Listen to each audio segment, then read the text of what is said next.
అందరికీ నమస్కారం. 'మన దేశం మన క్రికెటర్' అన్న శీర్షికన మన్సూర్ అలీ ఖాన్ పటౌడీని పరిచయం చేస్తున్నాము. ఈయన జన్మించినది 5వ తారీఖు జనవరి 1941లో. ఆయన దివంగతుడైంది 22 సెప్టెంబరు 2011లో. అయితే ఈయన నిక్‌నేమ్ కూడా టైగర్ పటౌడీ ముద్దుగా పిలుచుకునేవారు. ఇండియన్ క్రికెట్‌లో ఒక దిగ్గజమనే చెప్పుకోవచ్చు ఆ రోజుల్లో.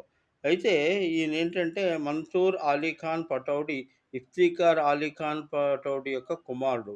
ఈయన మొత్తం 46 టెస్టులు ఆడి 35 ప సగటున పరుగులు సాధించాడు. అందులో 6 సెంచరీలు, 16 అర్ధ సెంచరీ. ఈయన హైయెస్ట్ స్కోర్ 203.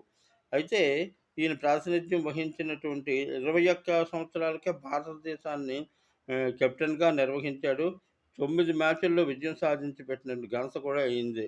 విదేశాల్లో భారత్‌కు తొలి విజయాన్ని సాధించి పెట్టింది ఈయనే.